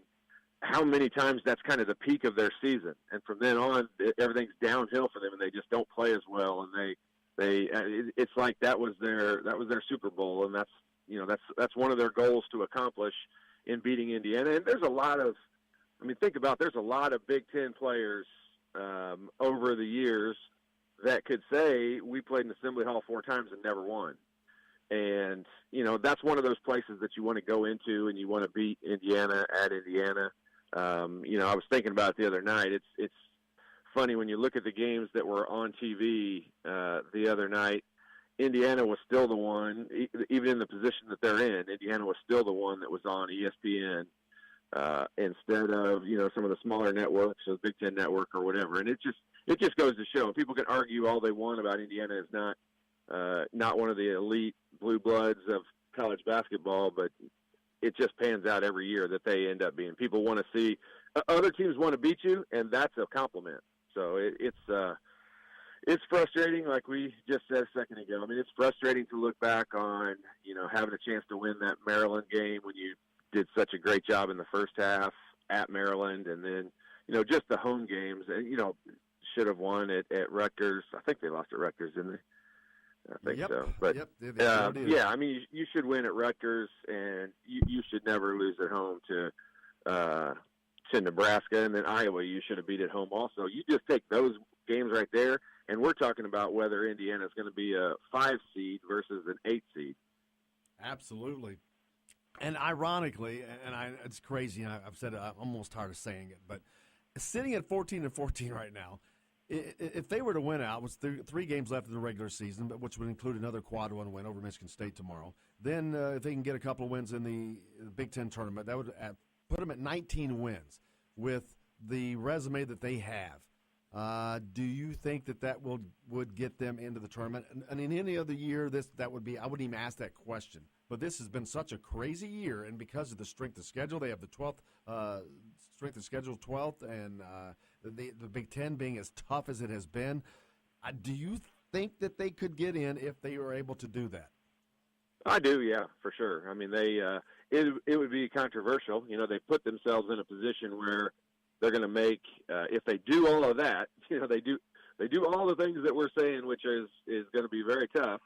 But if they do all that, they're going to put the committee in a really, really tough position because, you know, not only will they have so many quality wins, but they are a program that historically the NCAA wants to be a part of the big tournament. And, you know, they've got the marquee player. You know, I think maybe Oklahoma's team last year was kind of a similar circumstance to where Indiana sits right now, but I think Indiana might even have more quality wins than what they had last year. But they had a marquee player that was going to be drafted super high in the NBA, and I just have to believe that factored into that a little bit. And I think with Romeo, I think you've kind of got the same scenario where, you know, the NCAA wants to put Indiana in the tournament. The committee wants to put them in the tournament. I truly feel that way. But you know, there's a lot of things that have to happen for Indiana, and they all stem from if they lose in the first round of the Big Ten tournament, or they lose, you know, any of these last couple games. I doubt that they have another way to get in, but I do think it's very possible that it could happen. But you know, it starts with Indiana. They've got to win their games, and then you know how it works out every year. This is why we love the NCAA tournament and Big Ten championship week and all the whole country's championship week, is because we want to see. Hopefully, there's not too many teams that are on the bubble that the team in their conference doesn't win that should win. Because if you get like a Wofford or somebody like that who doesn't win their tournament, you know, they're going to get in for sure, and that's going to allow someone else from that kind of conference to get in, and that happens every year. Absolutely, and it all starts tomorrow as Indiana welcomes in Michigan State at noon for a noon game Eastern time. This is a chance. They actually are in better shape to win this game than they were the one they won in East Lansing for so many reasons. So many reasons. They're healthy for once, as healthy as they have been all year. They're at home, right. And Michigan State is very unhealthy right now. Yeah, I mean, this is the cool part about what we're talking about with Indiana is it's not like we have to look out into the future or wait too long before we're going to figure out if they do have a chance, because it all happens tomorrow. They lose tomorrow, and I probably don't think that they have a chance to get in no matter what. We don't have this conversation. If they lose tomorrow, this conversation does not happen again. Yeah, I mean, they'd have to win the Big Ten tournament at that point for them to get in. But that's kind of nice. It's kind of nice to not have too much time to think about it and put too much pressure on this game. And I'm not going to bring his name up because I know you're going to, and I can't wait to talk about him. But they've got some factors, and they've got some pieces that they haven't had, not just this season, but they haven't had since some guys were recruited and came in. But they've got some pieces I think Indiana fans are still excited to watch and see if they can maybe piggyback onto some momentum they've just got in that last ballgame. Yeah, and the funny thing is, not only is Michigan State gotten unhealthy, they've lost Nick Ward now, who is a big presence for them in the middle. Indiana is exactly where they're getting healthy. You've got a Deron Davis who is really starting to thrive, and more importantly, you've got a Race Thompson who has just come out, finally getting to play, and provided some really good minutes with 7 rebounds in his last game. It just seemed to be a workhorse, and Archie talked about him just being a very physical person and giving them that physical presence that they haven't had. Oh, yeah, no doubt. I mean, that's the name I was talking about, and I knew at some point his name would get brought up, because I will tell you, when you talk about maybe my expectations were lowered. I don't even know. Maybe that's possible. But I've talked all year about having guys step up and play above their skill level or what we expected out of them as fans. And I think Race Thompson did that the other night. He reminded me so much of some guys back. He reminded me of Darryl Thomas a bunch, just kind of in how he was going up and down the court. He was getting rebounds he was coming up with rebounds that you're like, well, I mean, that guy's not insanely athletic, but he's just his body's always in the right spot. He's hard to get around.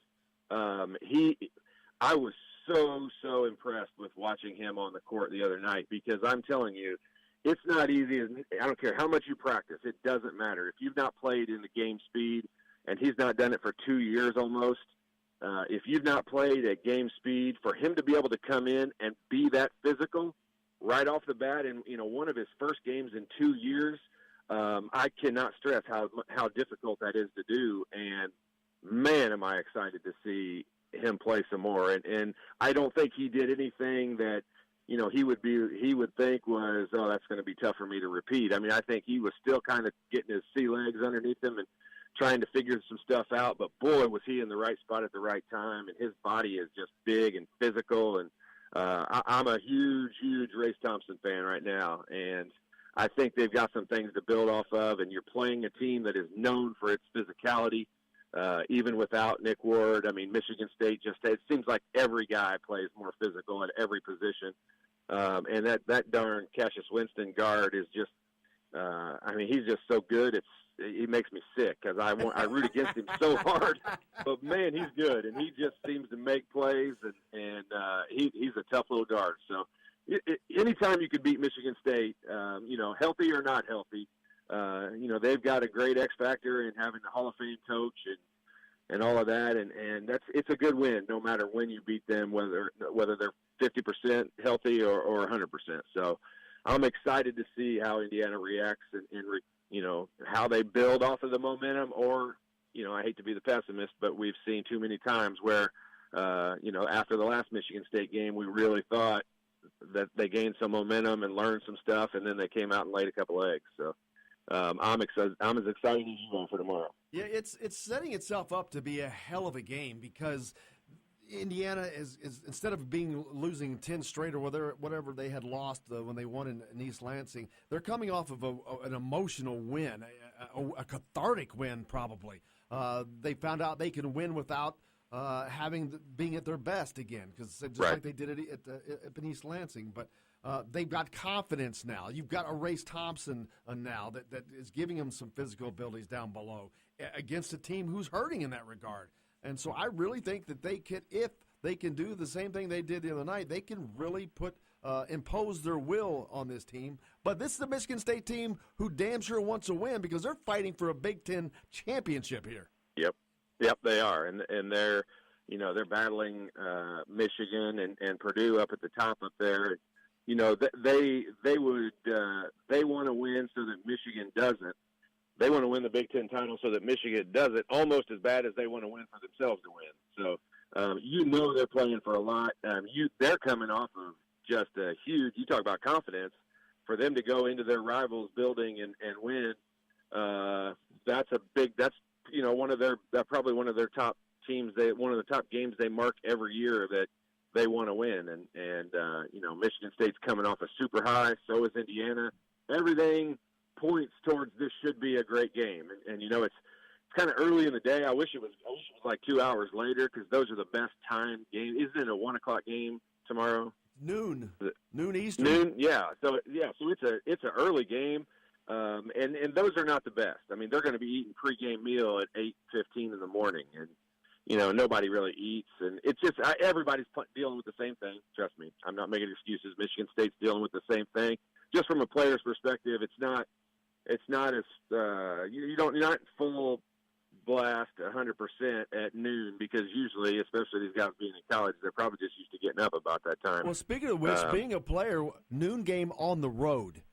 That's got to be an advantage for Indiana, I would think, because it can't be fun to go on the road. You're in an unusual place. You're sleeping in an unusual place. You got to get up way early, and you got to play early. Yeah, I mean, I guess there's something to that. But you know what? Indiana is not used to playing noon games either. Nobody is. And I will tell you, I think one of the very hardest things to do when you're the road team is to have a 9 p.m. game, where you sit around the hotel all day long, especially when it's during the week. On the weekend, the guys can lay in their rooms and play cards and watch games that are on TV if it's a Saturday or Sunday. And at least you're kind of engaged in interacting with your teammates. You have a walkthrough, you have a shoot around, you have 3 meals that day, and so there's just a lot of stuff that happens. But But when you lay around in your room until, all day for a 9 o'clock game, it makes it incredibly difficult to come out with a ton of energy. This is maybe better for the road team to be able to early in the morning get up, eat breakfast. They won't have a shoot around. They won't have anything. They'll probably walk through for half an hour. They'll go back and rest for 20 minutes and head over to the gym. And, it's kind of like your morning's already done and taken care of. It's difficult when you lay around all day and then have to come out and have tons of energy. Absolutely. Todd, thank you so much, brother. Look forward to tomorrow after the game with Todd Leary as well at Scotty's Brewhouse in Bloomington. We can't wait. Looking forward to it. I will see you in Bloomington. I am so excited. See you, brother. Have a good one. Todd Leary joining us. Make sure you catch after the game with Todd Leary tomorrow. We'll be broadcasting from Scotty's Brewhouse in Bloomington. Catch the game on air right here on this station. It starts at noon tip Eastern Time, 11 Central. Pregame starts an hour before that. Also, high school basketball right here tonight. All kinds of games. Get out and take in a high school basketball game this weekend or wherever you are. Support your local teams. Looking forward to that as well. So it's a lot going on. I'm looking forward to the entire weekend. It's going to be a fun time, and I can't wait, man. Yeah, it should be a good time. And there's nothing like Indiana high school basketball. We said that earlier in the show, and we mean it. Joe texted in before we get out of here. Joe texted in, said he will be at Crawford County tonight for Crawford County Austin. There, man, games see a good job. Games everywhere. Go out and find them. They're all across the state. Doesn't matter, Northern Indiana, Southern Indiana, Central. There's a lot of great games. And if you can't get to them, tune into your local radio stations, man. Support your local stations, whoever that is, wherever you are. There's just a lot going on. But tomorrow should be an especially great game. I'm looking forward to that, man. It's going to be fun. I think Indiana can do the improbable and sweep Michigan State, which would be nuts. But that's going to wrap it up. Make sure you tune her in right here. But for Justin Kalen, I'm Jim Coyle, and I will see you on the radio. Quicksand's got no sense of humor.